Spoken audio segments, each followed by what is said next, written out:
Hello and welcome to the midweek mini lesson. We are in Colossians 4. We're going to be doing verses 2 to 6. It's a relatively short section today, so let's get started. Verse 2 says, "Devote yourselves to prayer, being watchful and thankful, and pray for us too, that God may open a door for our message, so that we may proclaim the mystery of Christ, for which I am in chains." Again, right there, he's giving directions as far as what he's asking them to do. He wants them to pray for him, being watchful and thankful, and to pray also that God would open a door for the message of the gospel to get to where he is. Um, he's writing this from prison. So that's why he says that I'm in chains. He's actually writing it from there, but he's asking the people to pray that even though, potentially a really bad situation is happening to him, that the gospel would still go out from that point. In fact, a lot of what happens with Paul, even while he's in prison, completely furthers the gospel, whether that is that the jailers and the prisoners get set free, or even to the extent of, in many of these cases, the because he is in jail, it emboldens other Christians outside to be more proactive. So that's what he's asking here. Starting in verse 4 now. Pray that I may proclaim it clearly, meaning the gospel, that I may proclaim the gospel clearly, as I should.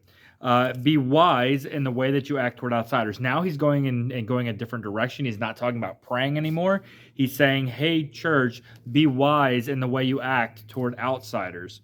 Make the most of every opportunity. Many people quote this a lot about making the most of every opportunity, because we as Christians do not know who we're actually talking to in a given moment. In some cases, we don't know if they're believers or not. So we don't want to harm the gospel message because of a poor choice that we make or something like that. So make the most of every opportunity. Verse 6 says, "Let your conversation be always full of grace." That is huge, to make sure that all of our conversations are full of grace and not bad that way. And also says seasoned with salt.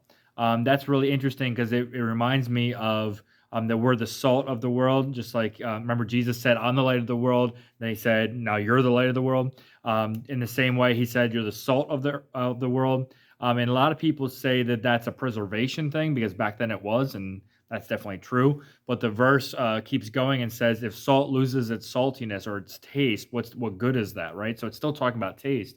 As Christians, we're supposed to flavor the world. We're supposed to flavor our culture. We should not be letting the world dictate culture. The church should be a huge part of that. So it says here, let your conversation be always full of grace, seasoned with salt. And again, I think that's a call back to what he was saying earlier. So that you may know how to answer everyone. So the idea here is to make sure that you have an opportunity to make the most of every opportunity, and to be a witness in anything that you do, and not just when you're in front of people in church, or preaching a message or whatever like that. In your normal day-to-day life, make sure that you are always making the most of every opportunity, to and be able to answer anyone what they're asking. Again, that also reminds me of a verse that says, "Be ready in and out of season," to tell people of the hope that you have. So again, this one was really short. This was only a couple of verses. So this was Colossians 4, 2 to 6. And next week we will actually finish Colossians.